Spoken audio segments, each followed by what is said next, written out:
close your eyes.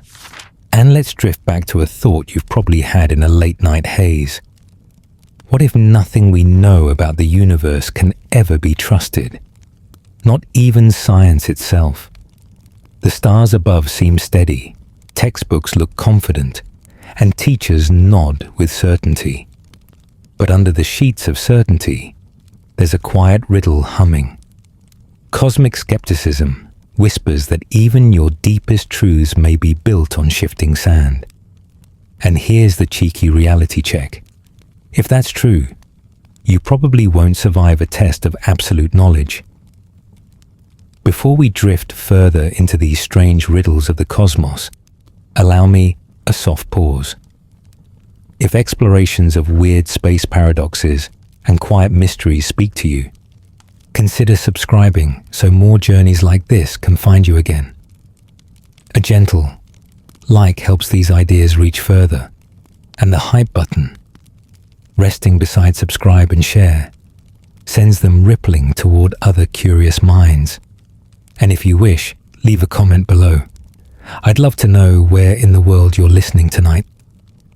Sometimes a single message reminds me this isn't a monologue, but a bridge across time and distance. You drift into the thought that maybe the universe is like a stage, but the stagehands keep swapping the scenery. Scientists build telescopes, smash particles, and scribble equations in chalk. Yet cosmic skepticism asks, what if those experiments are just shadows on a cave wall? You're told light travels at 300,000 kilometers per second.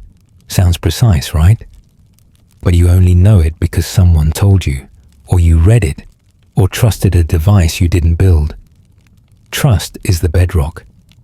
But if instruments are flawed, or perception skewed, maybe you've been measuring smoke. Ancient skeptics argued you should suspend judgment about everything, even honey's taste. Imagine biting honeycomb and thinking, it's sweet, but is it really? That's a recipe for starving at the table. The edge of this philosophy suggests every fact could be a trick of your senses or the cosmos. Even the voice you hear now, yes, mine, might be only a dream. Scientists still debate whether perception can escape its filters. Neuroscientists show the brain edits reality, filling blind spots, smoothing gaps, inventing continuity. Your eyes flicker with tiny jumps, and your brain erases the blur so you won't feel dizzy. In other words, you don't see the world as it is. You see what your brain guesses it is. Which means, cosmic skepticism isn't just poetic. It has neuroscientific teeth. Picture yourself on the deck of a quiet ship at night. Constellations pricking velvet sky. The sea whispering against wood. You trust stars are giant furnaces, millions of light years away. But cosmic skepticism leans in. What if they're painted dots, projections, or coded illusions? It's the same suspicion as tapping aquarium glass, wondering if fish are real. If this is a simulation, at least you're on the premium plan with decent graphics, clever physics, and bug fixes. And yet, life goes on. You sip tea, set alarms, check if the sun rises. Skepticism doesn't paralyze. It slows you, makes you smile at uncertainty. The irony is that while denying certainty, it gives comfort. If nothing is knowable, you don't have to panic about being wrong. You're floating in a fog where mistakes and truths look the same. Almost cozy, if you squint, like resting in a half-lit room, where every shadow feels both harmless and mysterious. But unease returns. You wonder, if no claim can be verified, is science just a bedtime story? Are history books dreams? Are relationships just neurons fooling each other? Sextus Empiricus would nod. Suspend judgment, and you'll find tranquility. Doubt everything, and nothing can disturb you. Your Wi-Fi could vanish, your memory fail, your senses betray you. And instead of panicking, you shrug. Maybe none of this was certain anyway. You chuckle. Imagine telling your boss, "Cosmic skepticism convinced me the office might not exist," or trying to pay rent in doubt tokens. Practicality doesn't bend, yet the thought lingers as you settle into bed. If reality is questionable, maybe the only certainty is your breath. You remember that whisper about stardust. Skepticism nudges you. Are you really made of stars, or is that just a metaphor? Maybe atoms have no grand story, just existence without narrative. Still, the idea you might be composed of stars, illusion, or truth wraps you in a quiet glow, as if the cosmos hums faintly through your blood. As you breathe slower, you find peace. The less certain you are, the lighter you feel. You let go of the demand for certainty like a balloon, watching it float beyond reach. And while philosophers argue in lecture halls, you curl up in the dark and think, if all knowledge is doubtful, at least I'm free to dream any universe I like. You slide deeper under the covers, and the next thought drifts in like a stubborn breeze. What if every single event in your life is unavoidable, no matter what choices you think you're making? Fatalism isn't shy. It steps in and tells you that everything, from the color of your socks to the moment you'll blink next, is already sewn into the tapestry of existence. You reach for the illusion of control, but your hand brushes air. Fate, apparently, has already decided you are going to do that. Here's the mainstream fact. Many cultures, from ancient Greek myths to Norse sagas, were steeped in fatalism. The Greeks had the Moirai, the three fates, who spun, measured, and cut the thread of each life. No escape clauses, no choose your own adventure. The Norse imagined Norns weaving destiny beneath the roots of the world tree. And when you step into those old stories, you feel how natural it seemed to people long ago to accept life as pre-written. The fringe twist? Some modern thinkers playfully suggest you can't even dodge trivial stuff, like the fact that if you drop toast, it lands butter side down. Maybe that's not clumsy physics. Maybe that's fate expressing its sense of humor. Scientists still argue whether determinism in physics actually means fatalism in daily life. Sure, if every particle obeys strict laws, then maybe everything is preordained. But chaos theory, with its butterfly wings and hurricanes, reminds you that small wiggles might ripple into unpredictability. So which is it? A fixed script or an improv show where the props keep changing? Scholars debate, and meanwhile you sit here in your blanket cocoon, realizing you were destined to listen to this. Lucky you. Imagine your day tomorrow. You wake up, scroll through your phone, maybe grab coffee. You think you're deciding which mug to use, but fatalism would say that moment was sealed before the sun even ignited in our galaxy. You laugh, because picturing destiny concerning itself with your caffeine rituals is absurd. And yet, why not? Maybe the mug matters in some sprawling web of causality, where your choice ripples through history like a domino in slow motion. The quirky tidbit. Ancient astrologers leaned hard into fatalistic ideas, mapping your life to planetary positions. To them, the stars weren't just pretty. They were cosmic paperwork, stamped and filed, with you as the fine print. Whether you married, thrived, or tripped on a banana peel could all be charted in advance. You may roll your eyes, but deep down you wonder if there's comfort in believing it's all already set. After all, if you can't mess it up, you can't really fail. Here's a gentle joke.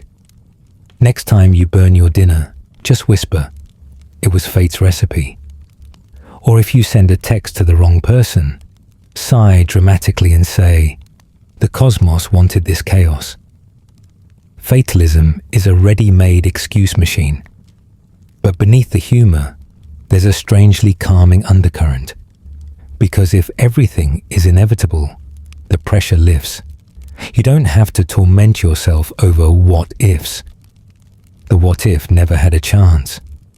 Still, that nagging thought persists. If the ending is already carved, why bother? Why dream, plan, or try?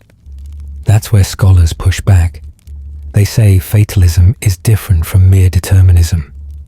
Determinism maps how events unfold through cause and effect, like billiard balls colliding. Fatalism shrugs and says, doesn't matter how, the end result's locked in. Picture it like two routes on a GPS. No matter which you choose, you'll end up at the same destination. Even if you swear you're the driver, maybe you're just a passenger strapped in for the ride. But perhaps that's not depressing. Perhaps it's liberating. Imagine standing in a thunderstorm, raindrops sliding down your cheeks, and realizing you were always meant to stand exactly there, in that exact second. You're stitched into the fabric of the universe, like a bead on an endless string. And once you accept that inevitability, the fear of missing out dissolves. You can't miss out. Your path is already woven. Remember that whisper about honey tasting uncertain in skepticism? Fatalism adds its own flavor. Even doubting was destined. You couldn't not doubt. You couldn't not chuckle. You couldn't not reach for another blanket layer right now. The realization is dizzying, yet softly funny. You are always going to roll your eyes at this very sentence. And the fact you're rolling them proves fate nailed its timing. So as you drift toward heavier eyelids, you find yourself loosening your grip on the steering wheel of life. You might keep pretending you're choosing routes, but in the quiet of your pillow, fatalism has already charted tomorrow. It's like being carried along by a lazy river. You can splash, you can drift sideways, you can hum a tune, but the current knows where you'll end up. And oddly enough, that certainty is exactly what makes you feel safe enough to close your eyes. You turn over, pillow cooling against your cheek, and the thought shifts into the Anthropic principle. The suggestion that the universe seems suspiciously fine-tuned for life. Or maybe it only looks that way because you're here to notice it. It's like walking into a casino where every slot machine just happened to be set up to give you a free win.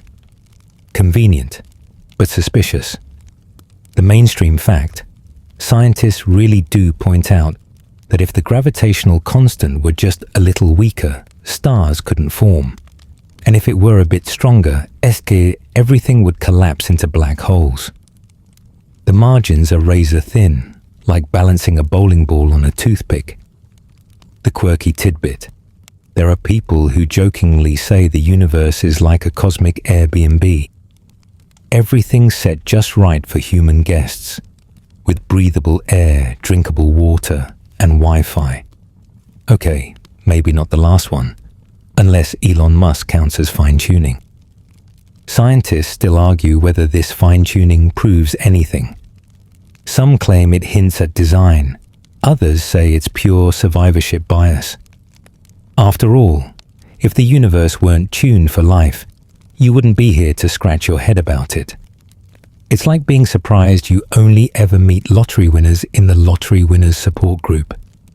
The rest, by definition, couldn't show up. Now, close your eyes tighter and imagine all the constants of nature as little dials on a cosmic soundboard. The speed of light, the strength of electromagnetism, the mass of particles, all finely adjusted. You picture some giant DJ mixing the physics track of reality, spinning the knobs until the beat produces galaxies, planets, and eventually, you, under a blanket, staring at the dark ceiling. And you have to laugh. If the knobs were set wrong, you'd either not exist, or worse, exist as a sentient potato, rolling through an empty cosmos, wondering why no one invented butter. Here's a softer angle. Maybe the anthropic principle isn't about the universe being for you at all. Maybe it's more like you're a puzzle piece that only fits because the board is shaped a certain way. You don't complain that your shoes are the perfect size for your feet. They're your shoes, so of course they fit. The universe might just be the ultimate shoe closet, with shelves upon shelves stretching into infinity, each holding a different size and style. But then the unsettling whisper comes, what if there are other universes with different dials, where life looks nothing like you? Maybe there's one where creatures breathe liquid metal, or another where intelligence flickers for a millisecond and vanishes. The multiverse theory loves to crash this bedtime talk, reminding you that our universe might just be one ticket in an endless raffle. And you, lucky you, happen to draw the you get to exist and complain about Monday's ticket. Here's a joke for the road. If the universe really was tuned for life, why does Lego exist, waiting in the dark like a medieval caltrop for your bare foot? Clearly, the cosmic soundboard forgot to lower that danger level. Or maybe it's just the cosmos's way of keeping humans humble, reminding us that pain comes free with existence. Remember the thread of inevitability we traced in Fatalism. The anthropic principle offers a sly alternative. Maybe it wasn't fate that made you drink that cup of tea, but just the narrow physics that allowed water molecules to bond and heat to flow.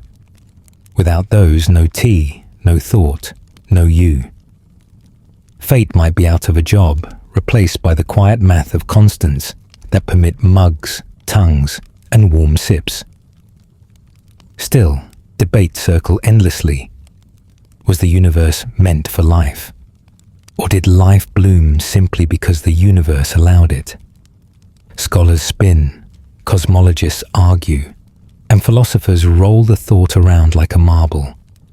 Meanwhile, you're still lying there, breathing in a room where the oxygen happens to be 21%. The perfect number for mammals like you. If it were 25%, fires would rage uncontrollably. If it were 15%, you'd wheeze into silence. Right now, it's just right. Almost fairy tale Goldilocks. A bedtime story written in molecules and constants. So you settle deeper, realizing that whether the cosmos is tuned for you or you're tuned for the cosmos, the outcome is the same. You exist, thinking these thoughts, ready to close your eyes. And maybe that's all you need. The dials don't need explaining while the fan hums softly and the night presses in. You're here, at least in this universe, and that's a miracle smooth enough to sleep on. You roll slightly, blanket tucked under your chin, and the next puzzle slips in like a dream. Does only the present exist, or do past and future stretch out alongside now, like a frozen block of time? This debate, Presentism versus eternalism, doesn't just bend clocks, it bends your sense of self. You feel the seconds drip by, but maybe every moment is already etched, like photographs pinned in an infinite album. Here's the mainstream fact. Einstein's theory of relativity already shook the idea of time as a simple flow. In relativity, two observers can disagree about whether events are simultaneous, which means the idea of a single universal now gets messy. That's where eternalism sneaks in, suggesting all points in time are equally real. Yesterday, today, and tomorrow all coexisting like beads on a string. The quirky tidbit, some philosophers quip that if eternalism is true, your awkward middle school haircut still exists somewhere in the fabric of reality, forever haunting you like a cosmic yearbook photo. Scientists still argue whether time actually flows, or if that's just how our brains experience it. Neuroscience suggests consciousness stitches moments together, giving you the sensation of a moving present. Without that stitching, maybe you'd perceive everything at once. Overwhelming, sure, but technically truer. Imagine scrolling your life like a TikTok timeline, every frame accessible instantly, no buffering. Creepy? A little. Fascinating? Absolutely. Some even wonder if dreams briefly mimic eternalism, collapsing time so whole hours feel like seconds, or stretching a blink into eternity. You lie still and picture presentism. Only this breath, this heartbeat, this room is real. The past is gone. The future hasn't arrived. It feels comforting, like life is a candle flame that only burns right here. But then, eternalism whispers back, what if every breath you ever take still exists, stacked neatly across space-time? You're not burning, you're already fully written. Your you at age 5 and your you at age 90 are equally alive, just in different chapters. You're a book, not a flame. And just like a book, you can't see all the chapters at once, but you trust they're there, pressed between covers, already inked, waiting. That realization makes you grin sleepily. If that's true, maybe future you is right now regretting that midnight snack, and past you is still convinced cargo pants are cool. Poor eternal versions, stuck forever. And maybe there's even an eternal you who never did that embarrassing thing in 2015, living blissfully unaware, whistling. The humor doesn't erase the weight, though. Think of grief. If only the present is real, then loved ones truly vanish when they're gone. But if eternalism holds, those loved ones are still there, simply in another slice of the timeline. It's not comfort you can touch, but it's a whisper that nothing is ever fully lost. Some people lean on that thought the way others lean on prayer. Not proof, but a gentle handrail against the dark. You recall the whisper about inevitability in Fatalism, how the river carried you regardless. Eternalism deepens that. Not only are you carried, but the river is already complete from source to sea. You're not moving through time. You're embedded in it, every droplet forever in place. Presentism, meanwhile, rebels, insisting only this very droplet matters.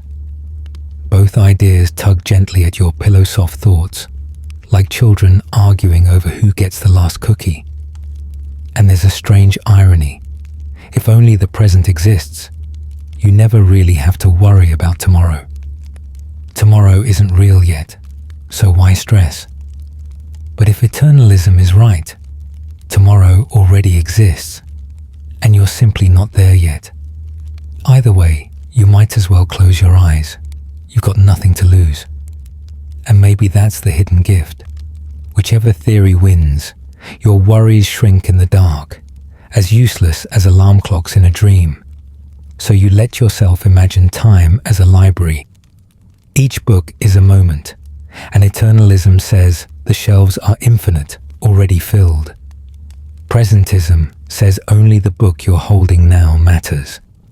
And once you turn the page, the last one dissolves. You sit in that library, drowsy, pages turning themselves, and realize it doesn't matter whether shelves stretch forever or not. The story still carries you gently toward sleep. The lamps glow softly, the shelves hum with silence, and somewhere, in one version of time or another, you're already asleep, dreaming peacefully, tucked inside the story itself. Your breathing slows, your mind hovering between sharpness and blur, and a new thought pads softly into the room. What if consciousness itself is just an illusion, and nobody is actually aware.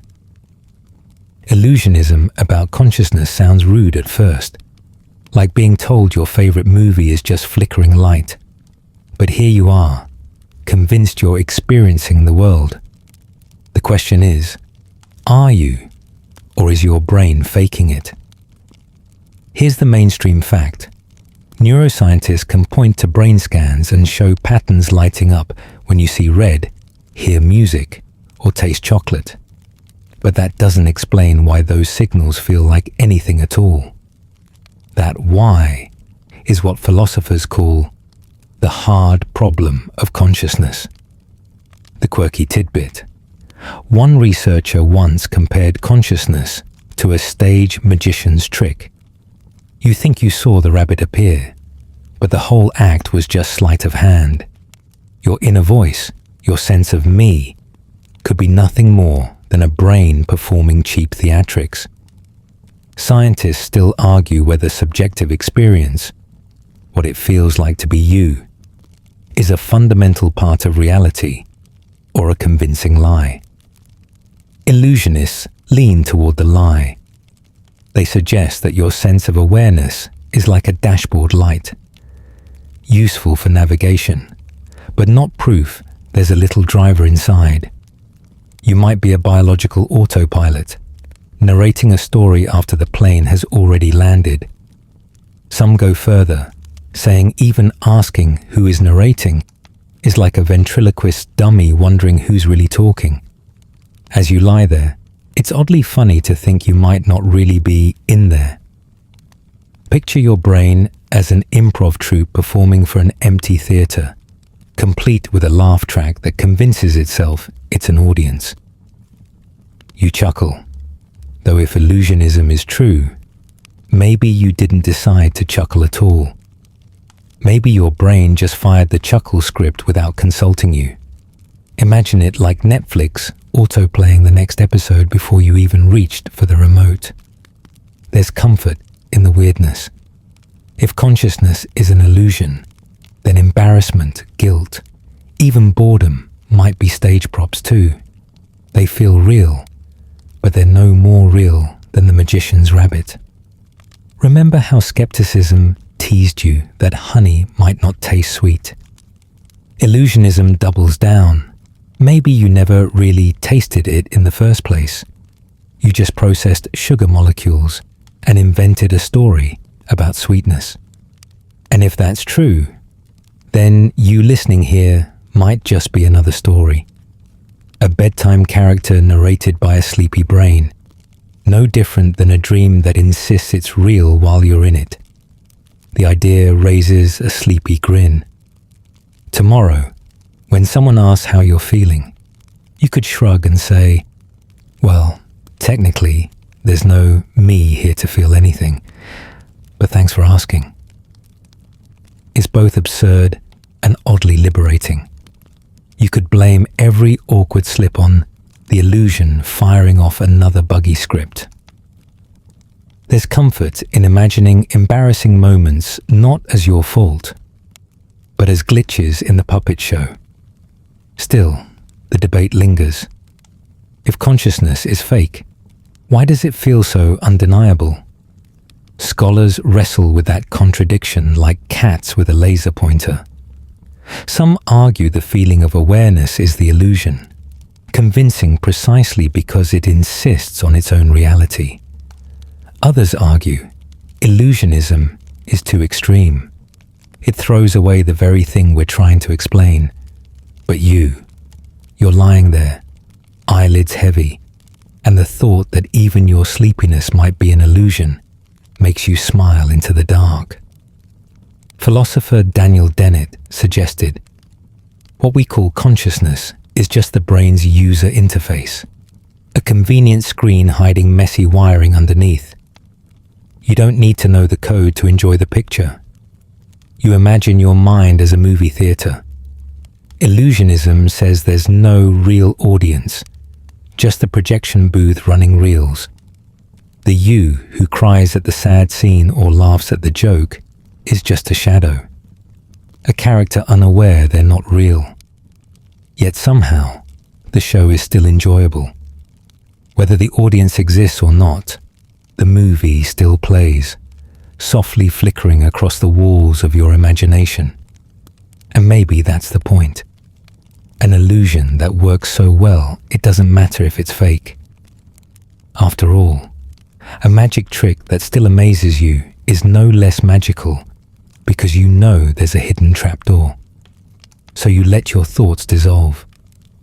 Illusion or not, the hum of the fan feels soothing. The weight of the blanket is warm, and the drift of sleep is irresistible. If you are nothing more than a conjured trick, then the trick is working beautifully, guiding you deeper into rest. And as your eyelids fall, you wonder if dreams themselves are the brain's encore performance, a nightly illusion stacked on top of the daily one, a Matryoshka doll of staged realities. If so, let the curtains close. The theatre of the mind can dim the lights. The final act tonight is sleep, and you're invited, real or not. You shift slightly, the mattress sighing beneath you, and the next thought slides in like a pebble skipping across water. Just because the sun rose yesterday doesn't prove it will rise tomorrow. This is the problem of induction, whispered long ago by David Hume, and it pokes at your habit of trusting patterns. Your brain loves to connect dots. But what if the dots aren't connected at all? Here's the mainstream fact. Science itself runs on induction. You boil water at 100 degrees Celsius, it happens again, and you assume it always will. That's the foundation of every chemistry set and every weather forecast. But Hume wagged a skeptical finger. You're not proving the pattern, you're just betting on it. The quirky tidbit. Bertrand Russell once illustrated this with a turkey. Every day, the farmer feeds the turkey. The turkey concludes the farmer is its friend. Then comes Thanksgiving. Pattern broken. Scientists still argue whether induction is logically justified.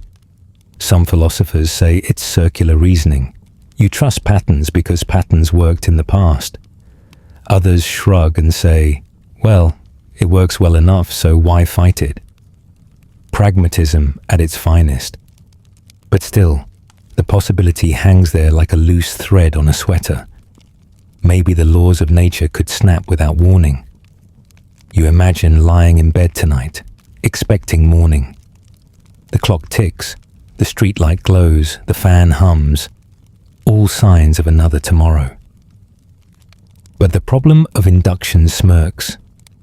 None of that proves the sun will rise. It just suggests it. Maybe tonight, physics takes a vacation.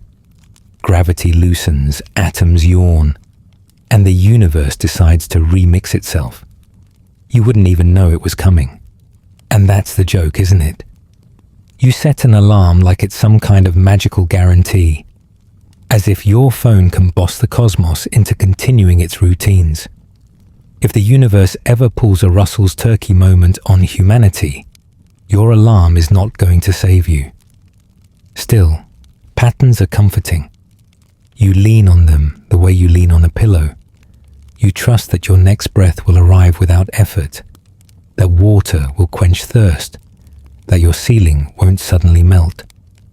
Induction may not be logical proof, but it's cozy, like a superstition that keeps working. You don't demand certainty, just consistency. Remember that eternal library of moments from before. The problem of induction adds a mischievous twist. Maybe the library has no guarantee the next page matches the last. You could be halfway through a mystery novel, and suddenly the story flips to dinosaurs on roller skates. Or imagine opening your morning cereal box to find it filled with marbles. Because who said breakfast has to obey precedent? It's absurd, but that's the point. Every expectation you carry is ultimately a gamble. This isn't just late-night philosophy either. Every plane that takes off, every bridge that holds, every medicine that heals All of it rests on the assumption that tomorrow behaves like yesterday. Engineers and doctors are secret gamblers, betting on the past to predict the future. Most of the time, the bet pays off. But Hume's whisper lingers, a reminder that the table could, in theory, flip. History provides its own eerie echoes. For centuries, people assumed diseases came from bad air, until germs rewrote the script. Sailors trusted the horizon, only to learn Earth was curved. Even Newton's clockwork universe, once absolute, cracked under Einstein's relativity. What feels like eternal law can turn out to be a provisional guess, waiting to be replaced. Patterns endure, until suddenly they don't. And yet, despite this fragility, life unfolds. Children still chase fireflies, bakers still knead bread, gardeners still plant seeds and expect them to sprout. Imagine the courage hidden in such ordinariness. Billions of people making breakfast, going to work, falling in love, all without logical proof the next second will resemble the last. Existence itself is a daily wager, so you smile in the dark. If patterns collapse tomorrow, you won't be here to complain. And if they don't, then you'll wake up, stretch, and sip your tea, just as always. Either way, worrying won't change the odds. You let the doubt fold into calm acceptance, like tucking in a blanket corner, and drift further toward sleep. And if the sun rises once more, it will feel like both a miracle and a habit. A reminder that even if logic falters, the rhythm of life often hums on anyway, steady as your breath, steady as your dreams. You let your eyes flutter, not quite shut, not quite open, and the next unsettling idea drifts in. What if you could be wrong about literally everything, even the fact that you exist? This is radical skepticism, the brain-breaking cousin of cosmic skepticism. And it doesn't just shake your trust in science, it yanks the rug from under your feet under every belief you've ever had. Here's the mainstream fact. Philosophers have toyed with extreme doubt for centuries. Descartes famously said, "Cogito ergo sum," I think, therefore I am. He believed that while you could doubt almost everything, the very act of doubting proved there was a thinker behind it. But the quirky tidbit is that radical skepticism laughs at Descartes and asks, what if even that thought is a mirage? What if the I isn't real at all? It's like buying insurance for your insurance and still wondering if the company exists. Scientists still argue whether absolute certainty is possible. Neuroscientists show how memory is editable. Every recall is like opening a saved file and rewriting it before you tuck it away again. If you can't even trust your own past, what foundation do you have left? Some scholars say maybe none. Maybe you've built a castle on clouds and convinced yourself it's made of stone. Picture lying in your bed right now. You trust that there's a ceiling above, that your phone is nearby, that your blanket is warm. But radical skepticism whispers, maybe those aren't real. Maybe they're invented, like dreams your brain refuses to label as dreams. Worse, maybe the very you listening right now is a story told by nobody to nobody. That's a bedtime story no one asked for. And yet, strangely, the absurdity makes you smile. Imagine explaining radical skepticism to a friend. I might not exist. They'd probably roll their eyes and say, then who's talking right now? To which you could reply, good question. It's the ultimate mic drop. Or maybe the mic was never there. Radical skepticism also has its cousins in science fiction. Think of brains in vats, floating in nutrient goo. fed false signals by computers, or the simulation theory, suggesting we're lines of code on some cosmic server, or even old myths about trickster gods spinning illusions for fun. Across cultures and centuries, humans have invented ways of doubting themselves. The suspicion that reality itself is a prank seems to be stitched into our imagination. The ancient Chinese philosopher Zhuangzi once wondered if he was a man dreaming of being a butterfly, or a butterfly dreaming of being a man, which is basically radical skepticism, written 2,000 years early. Still, you find a weird piece in the idea. If you could be wrong about everything, then mistakes don't matter as much. Forget someone's name. Maybe names aren't real. Misplace your keys. Maybe the keys were never there. Trip over a step. Maybe steps are just illusions anyway. Radical skepticism is a ready-made life hack for awkward moments. It's like giving yourself an infinite get-out-of-jail-free card. Because if the jail doesn't exist, neither do the crimes. And consider this: if nothing is certain, then everything is equally possible. The world could vanish when you blink, or it could stay put forever. You could be a dream inside someone else's nap, or the only spark of thought in an otherwise empty universe. Instead of panic, there's a strange relief in knowing the ground is never solid. If certainty is impossible, then uncertainty is just the normal weather of existence. Like rain one night, sunshine the next. It rolls over you whether you resist or not. Remember that turkey caught off guard by induction. Radical skepticism one-ups it. Maybe the turkey never existed in the first place. Maybe you invented the turkey and the farmer and the holiday, all in the act of imagining this example. It's an endless unraveling. And yet, you're still breathing. Or at least you think you are. And that's enough to keep the calm rhythm that sleep loves. So you let the doubts swirl. If everything might be false, then you're free to dream any truth you want. You can float on the possibility that none of this has to be nailed down. And as the questions fade into background static, you realize that uncertainty, in its own strange way, is the softest pillow of all. Maybe even softer, if pillows don't exist either. And if tomorrow never comes, then at least tonight carries you gently into the mystery. You shift again, toes stretching against the sheets, and another possibility flickers in. What happens if humans merge with technology so deeply the line between person and machine disappears? This is transhumanist philosophy, asking whether the next step in evolution is silicon braided into neurons, metal laced with bone, or your mind uploaded into the cloud, hopefully not next to spam folders. Scientists are already building brain-computer interfaces. Neural implants have helped paralyzed patients move robotic arms using thought.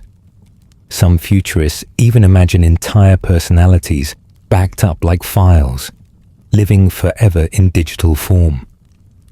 Imagine someone saying, "Hold on, I need to update my grandma to version 3.2. Strange, but not off the table. But would a digital copy of you be you, or just a simulation? If consciousness could be uploaded, is that continuity of identity, or just a clone with your memories? One philosopher compared it to teleportation. If the machine destroys your body and rebuilds it atom by atom on Mars, is the person on Mars still you, or the one who got vaporized? You picture yourself with an upgraded brain, processing math faster than calculators, remembering every conversation word for word. It sounds handy until you realize you'd also remember every awkward moment, every bad haircut, every unfunny joke you told in middle school. Eternal cringe mode. Maybe being a little forgetful is a gift. Yet there's comfort. Transhumanism says you don't have to fear biology's frailty forever. Arthritis patched with nanobots, aging paused with gene edits, bodies more durable than phone cases.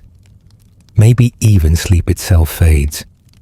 Why shut down for 8 hours if your chip runs maintenance while you binge another series? You imagine alarms that sync with your neural clock, dreams curated like playlists, sleep optimized instead of stolen. That fantasy alone feels like a bedtime story, one where the body finally gets to clock out early, while the circuits keep humming. Eternalism said all versions of you already exist.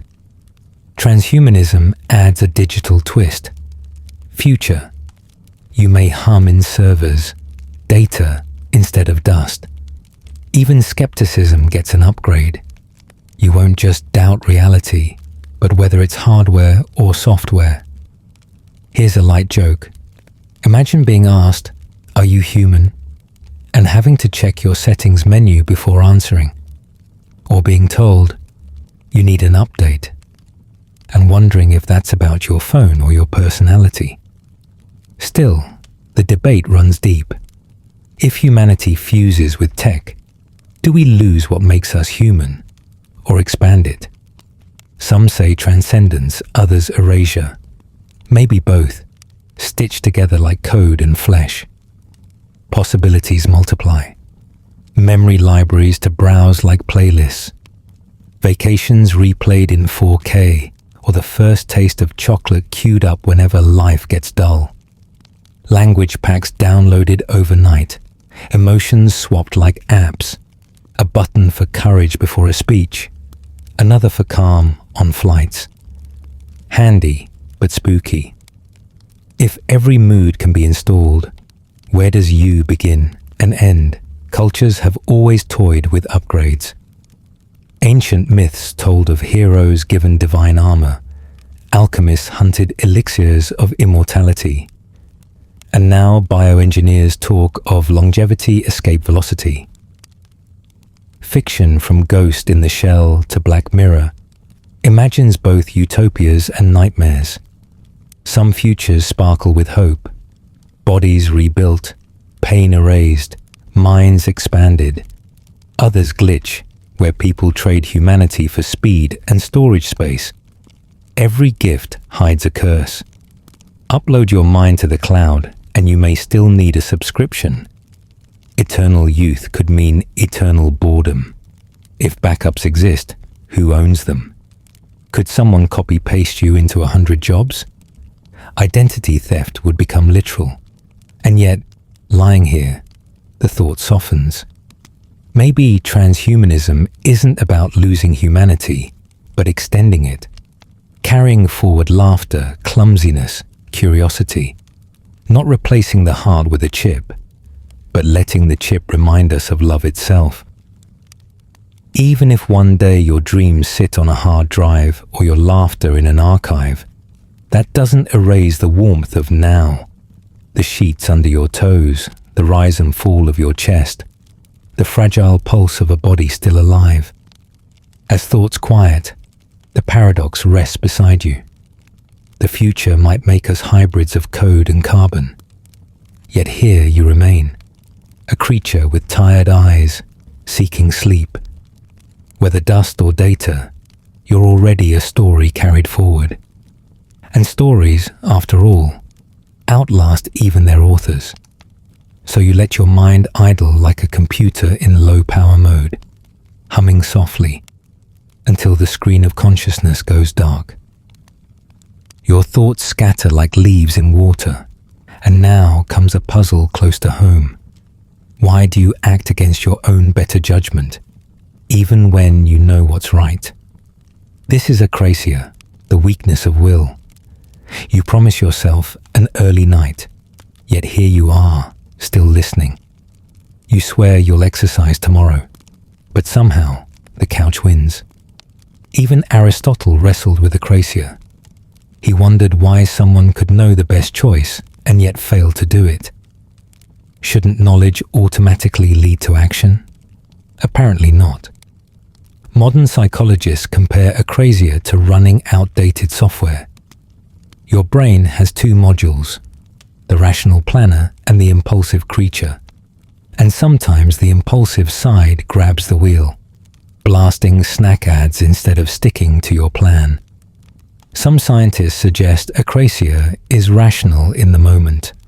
The chocolate cake offers instant reward, while the gym pays off later. Your brain discounts the future like a sketchy accountant. Others see it as divided selves, a committee of yous bickering. Which self is real? The planner who swears you'll wake at dawn, or the sleepy rebel who hits snooze? Economists call this hyperbolic discounting. Choosing one cookie today over 3 tomorrow. The marshmallow test made kids famous for passing or failing this temptation, though later studies showed it wasn't just willpower, but whether the child trusted the adult. If the world feels unreliable, it makes sense to grab the marshmallow now. What looked like weakness becomes survival strategy. Neuroscientists trace Akrasia into brain chemistry. Dopamine circuits fire for instant pleasure, while prefrontal regions nag about long-term goals. At 3 a.m., the dopamine gremlin wins, whispering, "Scroll one more video."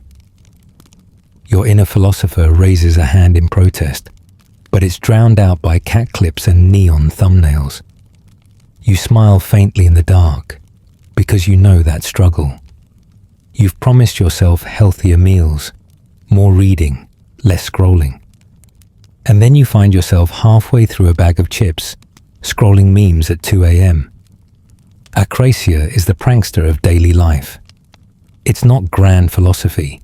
It's why New Year's resolutions dissolve faster than ice in hot tea. Still, there's comfort in knowing you're not alone. Every human in history has battled the same weakness.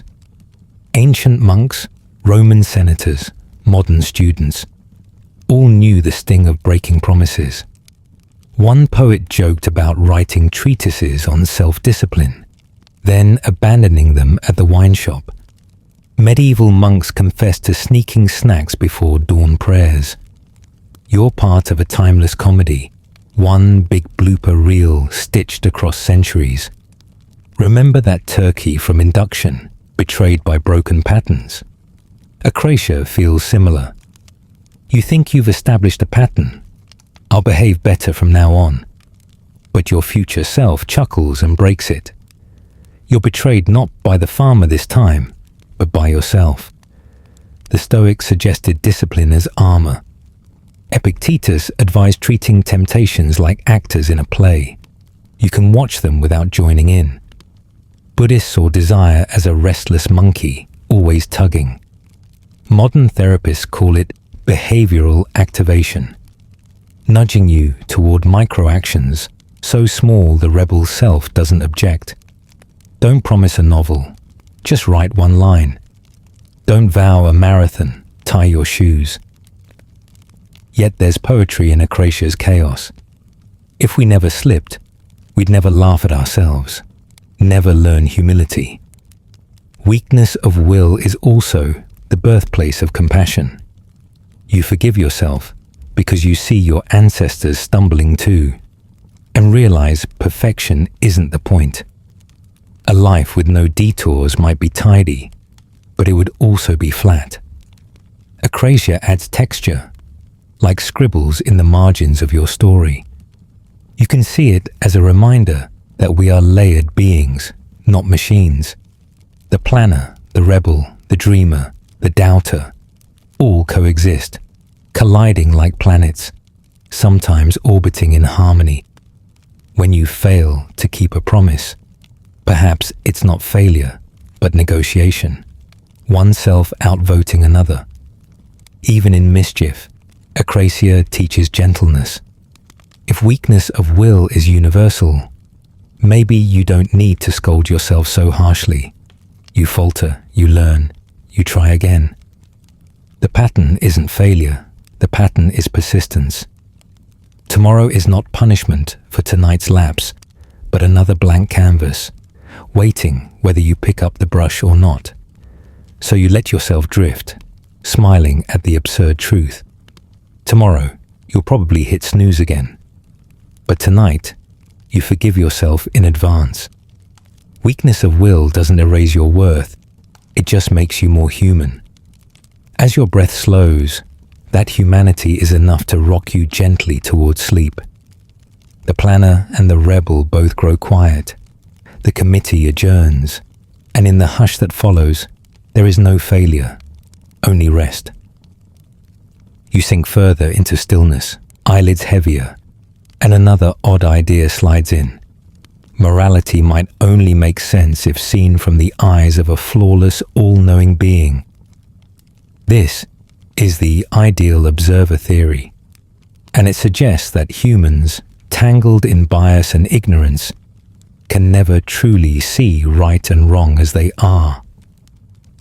Only a perfect perspective, impartial, omniscient, endlessly rational, could reveal what's really moral, which means you, fumbling through daily choices, are basically playing ethics on hard mode without the cheat codes. Here's the mainstream fact. Philosophers like Roderick Firth laid out this theory in the 20th century, describing the ideal observer as someone who knows every fact, understands every consequence, and feels no personal bias. The quirky tidbit. One witty commentator once called this asking morality to be judged by a cosmic Google Maps, with traffic updates for every possible decision. Sure, nice in theory, but good luck downloading that app. Imagine the permissions it would ask for. Location? Yes. Contacts? Yes.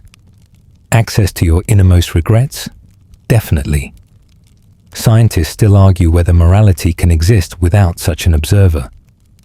Some say moral truths are objective, waiting to be discovered, like mathematical facts carved into the bedrock of the cosmos. Others counter that morality is constructed, evolving with culture, and there's no ultimate referee, no cosmic whistle. Without the ideal observer, right and wrong might just be shifting local flavors, like pizza toppings, sacred in one place, scandalous in another. Pineapple divides families. Anchovies spark philosophical wars. You picture yourself at a crossroads. One path leads to honesty, the other to a small, convenient lie. You weigh the pros and cons, but how could you possibly know all the ripple effects? The ideal observer could. They'd see if that white lie leads, 50 years later, to a chain of events ending in, who knows, a misplaced sandwich that alters history. To them, morality isn't guesswork. To you, it's squinting at fog, waving your arms like someone trying to cross a street with no traffic lights. It's funny though. If morality requires perfection, then humans never stood a chance. You can't even decide what to watch tonight without opening 3 streaming apps. Expecting you to map infinite consequences is like expecting your cat to do calculus or your goldfish to write a sonnet. Maybe morality isn't about perfection, but about muddling through with limited vision, trusting that even dim candlelight can illuminate a path. Remember Akrasia, that weakness of will. Even if the ideal observer whispered perfect guidance into your ear, you'd probably still hit snooze on the moral alarm clock. Be kind today, they'd say. Sure, you'd reply, before cutting someone off in traffic 5 minutes later. The ideal observer might have infinite patience, but they'd also need infinite popcorn to watch the comedy of human inconsistency. One can almost picture them leaning back in a celestial recliner, sighing at every broken New Year's resolution. Here's a light joke. Imagine telling your teacher, "I didn't cheat on the test," The ideal observer knows I only glanced at the answers. Or picture arguing with a friend, then sighing and saying, well, the ideal observer disagrees with you. Instant debate ender, or friendship ender. Somewhere, in another universe, maybe someone even ran for office on the platform. What would the ideal observer do? Spoiler, they still lost. Still, there's a soothing angle here. If morality is what the ideal observer would approve, then maybe all your messy human striving is still pointed in the right direction. You may never see the full picture, but the effort to act with empathy and fairness keeps you circling closer to that ideal. You stumble, you misjudge, you laugh at your contradictions, but the striving itself becomes part of the moral landscape, a constellation of small attempts glowing faintly against the dark. So you let the thought dissolve into quiet. You don't need to be flawless tonight. You don't need infinite knowledge. You just need the softness of the blanket, the rhythm of your breathing, and the small hope that kindness matters, even if you can't see all its ripples. Somewhere, perhaps, an ideal observer smiles at the effort. Maybe they even nod approvingly at the fact you finally put your phone down. And maybe that's enough to lull you into peace, drifting not toward perfection, but toward rest. Your body grows heavier, arms and legs melting into the mattress, and a darker thought drifts in like fog. What if, behind every mask of order, there lurks only chaos and meaninglessness? Welcome to nihilism, the philosophical ghost at the feast, whispering that nothing matters, not your victories, not your failures, not even this very thought. It pulls up a chair beside you at midnight and smirks, offering a toast with an empty glass, as though daring you to drink nothingness itself. Here's the mainstream fact. Nihilism is often linked to Friedrich Nietzsche, though he didn't embrace it so much as wrestle with it like a restless sparring partner. He warned that the death of God in modern society could leave humanity staring into a void, stripped of ultimate purpose. The quirky tidbit: Dostoevsky once joked in a novel that if God doesn't exist, everything is permitted. That phrase has haunted debates ever since, like a half-serious dare from philosophy itself, passed down like a bottle at a party no one admits to hosting, where the music stopped hours ago, but everyone is still sitting around in silence. Scientists still argue whether meaning is something humans discover or something they invent. Neuroscientists note that your brain is a pattern-making machine, evolved to find significance in noise. You see faces in clouds, hear melodies in static, construct purpose because your neurons crave order the way your stomach craves sugar. Nihilism cuts through this with a razor. Maybe it's all scaffolding, a child's crayon drawing over blank paper, a cosmic doodle destined to fade, like chalk on a rainy sidewalk, impressive for a moment, but washed away by the first storm. You breathe slower, picturing the universe as endless space, stars dying, galaxies colliding, black holes swallowing light whole like greedy cosmic drains. Against that backdrop, your worries about unpaid bills or awkward texts shrink to dust.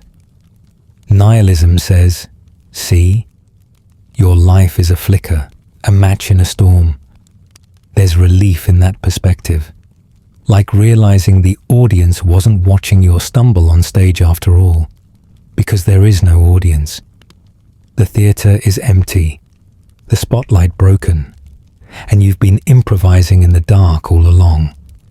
No applause, no critics, no reviews, only the faint echo of your own voice.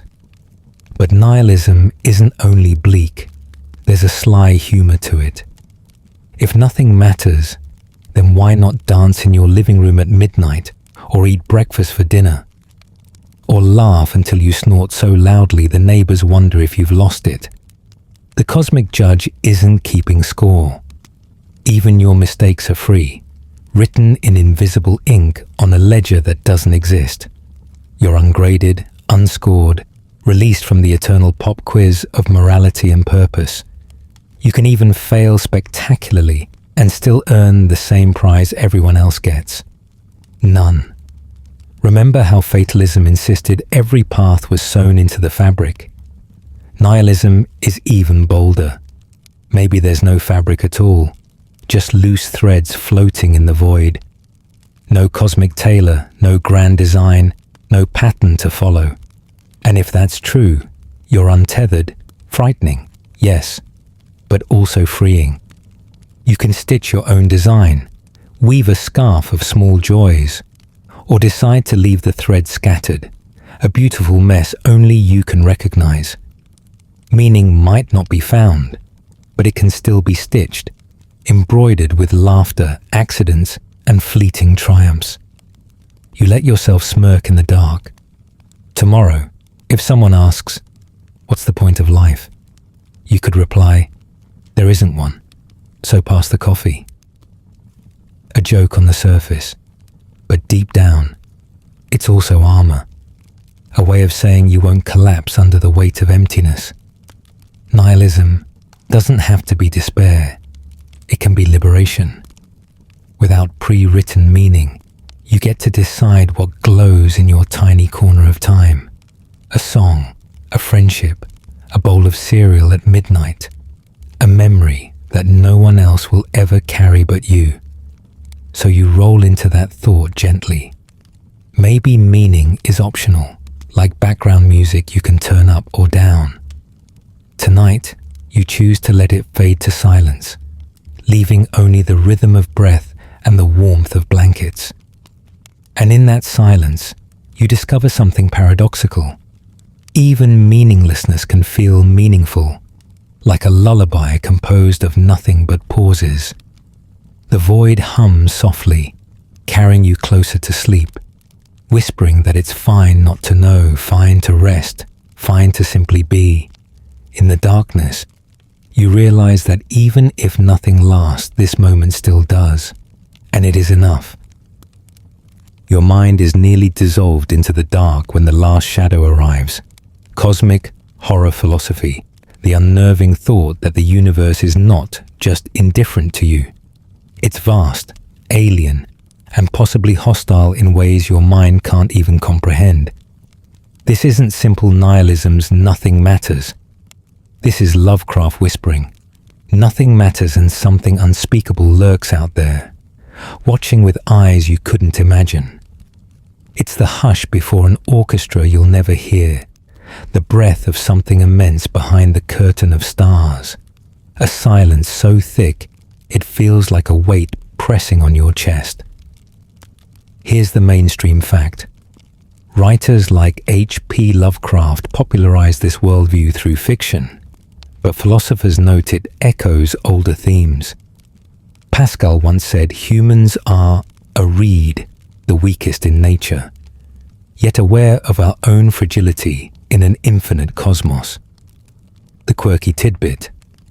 Lovecraft himself admitted he feared seafood so deeply that squids and octopuses inspired his monsters.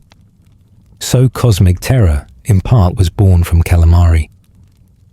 Between the clink of oyster forks and the deep ocean's abyss, the blueprint of ancient dread was inked.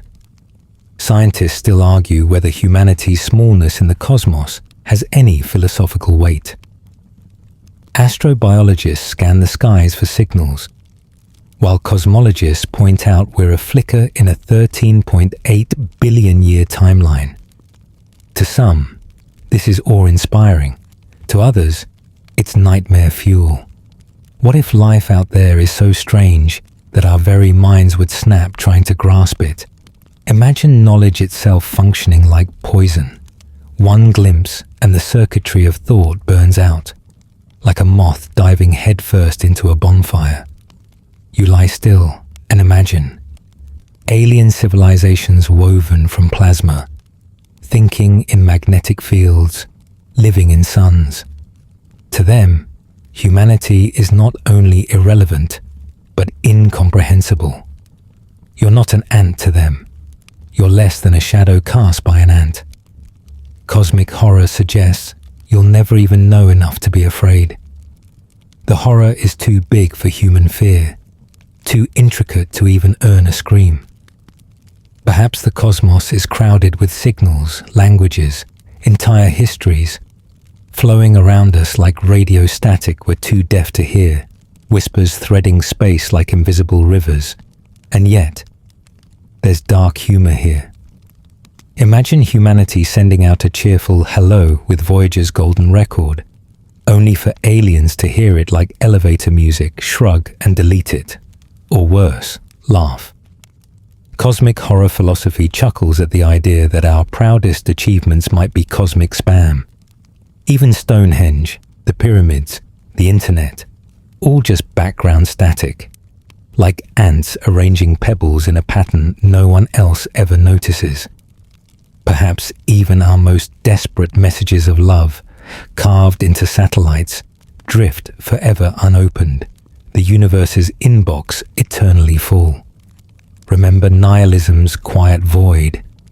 Cosmic horror fills that void with writhing possibilities. Maybe the universe teems with truths so alien they'd unravel you just by being glimpsed. But here's the twist. You'll never glimpse them. Your brain is a goldfish bowl, built to hold only tiny sips of reality. The ocean beyond remains opaque, and maybe that's merciful. After all, terror is smaller when it cannot be named. The unknowable monster can't knock because the door of perception is too narrow for its claw. Even your most frantic dreams will never stumble across the full map of the dark. Still, as you lie cocooned, you realize something oddly comforting. If the universe is vast, uncaring, maybe even terrifying, then your smallness is freedom. The monsters won't check under your bed. The alien gods won't mark your grades. The abyss doesn't keep a scoreboard. And in that insignificance you can rest.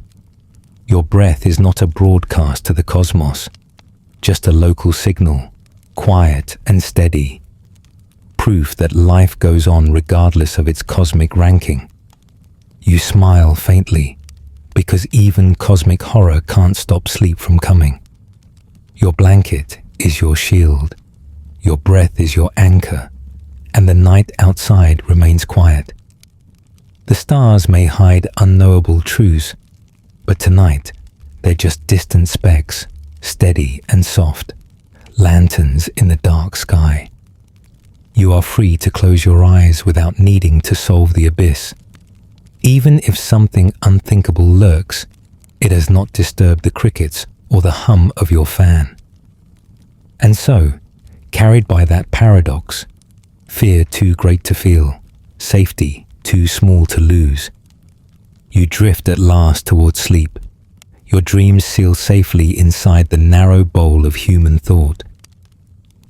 And now, you've wandered through 12 strange philosophies, each bending your thoughts until they almost snapped, yet none of them could pull you away from the softness of this moment. Your breath is steady, your body is warm. The cosmos can wait. Let the questions blur like chalk in the rain. Tomorrow, the world will still spin, whether it's fate, illusion, or cosmic joke. But tonight, you can float, untethered, unbothered, safe. Sleep is waiting, and you're already halfway there. Sweet dreams.